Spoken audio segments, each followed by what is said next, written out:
All right. Well, thank you, everybody. Um, you know, I'm a little off, and I'm really apologizing. I got some news this afternoon that has kind of thrown me for a loop.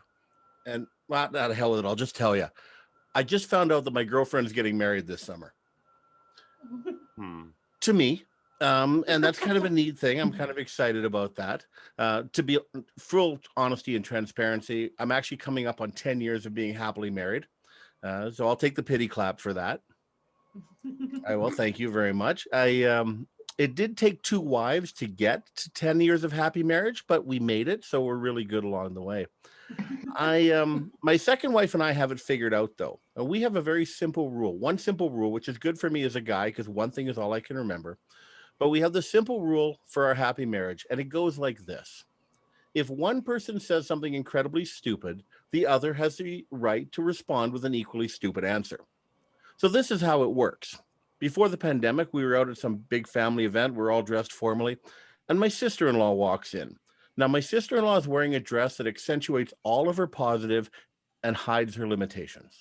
Her makeup, absolutely spot on. She's spectacular looking. Her hair and her stride, she's got that slow motion hair sort of moving in the wind. And I turn to my wife and I say innocently, "Your sister's looking gorgeous today." To which my wife, who I didn't realize at the time carries the double recessive jealousy gene, looks back at me and goes, "Oh, really? Do you want to sleep with her?" To which I look back at her and I go, "Do you think I got a shot?" A couple of weekends ago, I'm sitting with my friend Ryan on his backyard, and he's got a 4-year-old, and we're just hanging out.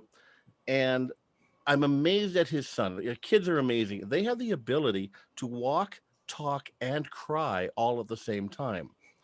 So Ryan says to his boy, "My boy, it's time for his nap." And his bottom lip starts doing this thing. But I'm not tired. I don't want to have a nap. How come Jimmy doesn't have to go for a nap? You must like Jimmy more than you like me. You don't love me anymore. And we're killing ourselves laughing because the kid has absolutely played us. And we didn't realize that until you step back and go, he was going to get in trouble. And now he's cried, and dad has picked him up, given him some love, has carried him to the bedroom, and has promised him a treat if he has a good nap.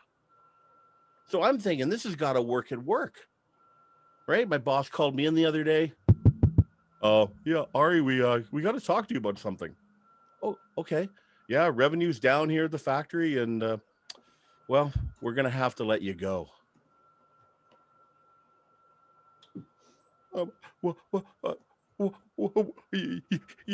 You mean you're firing me? I'm gonna be. But what about Jimmy? Jimmy's been stealing from the company for 3 years. and last year at the Christmas party, when I caught your wife with Jimmy in the coat room, I didn't say anything. Folks, that's my time. Thank you so much. Yes, Ari. You know what? You surprised me at the end. I didn't know we were going to do that deep of a callback. I love that. I love it. It was great. I'm so into it. I love your presence. I love your energy.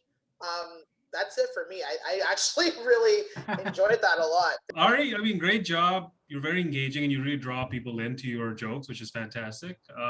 Only thing I would say is if you're adding detail, make it pay off, because there were a couple of times where there was like, there were details in the story that didn't really seem relevant towards the end. Like, for example, when you were describing your sister-in-law in great detail, I thought part of the joke was that the detail implies you're into her. But you kind of just went on into a straightforward, your wife got mad because you said she was gorgeous, right? Yeah, so I had to cut about 20 seconds out of that just to hit the 3 minutes. Oh, I see what you mean. Okay. Well, then, yeah, then you know what you're doing. You know that you can also play that additional layer of maybe you do think she's like, because when you're describing it, I'm like, oh, I get it. It's like a joke within a joke happening. So great job there. And yeah, really, really fun act outs. Love that. Thank you. Yeah, love your energy. I saw you shadow boxing before you started too. Like they get pumped. You're actually standing up. That's great. a thought I had with because you set us up where you said like in your marriage you have the rule that if you say something stupid, you're allowed to say something stupid back, and that was setting us up for the story about you saying something where she said, "Do you want to actually sleep with her?" So you were allowed to say something stupid back. Right. So I think the comeback sorry. was the stupid line was, "Do I want to sleep with her?" Yeah, Do I think I have exactly. a shot? But Yeah. there was so much in between you setting us up for that. So you lobbed in like, here's the thing me and my wife have. Then you gave us so much detail about the sister when she came in, kind of like Danish said, that it takes our brain away from that setup. So now I'm not thinking about you telling us about you're allowed to say something stupid.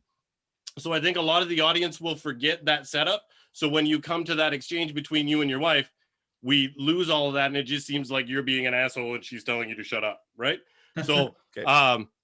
if you give us that setup a little bit closer to the payoff, and then something else to consider is that you also gave us something with your son crying to get out of things, right? So what I was kind of hoping for is that if you had given us that son crying to get out of things first, that's our first story. So you kind of drop that tidbit into our minds, and then give us the story about you and your wife, a little bit more condensed, but where you say something stupid or she says something stupid and you're allowed to say something stupid back. Even though you have this rule, we all are humans. We know you're still in trouble. So that would give you an opportunity to use the crying defense on your wife, and tying back to that story from your son and kind of making it all just one piece instead of like a few different pieces. Just a thought. But like paying attention to how close your setup and your payoff is important, because attention spans aren't great. Thank you.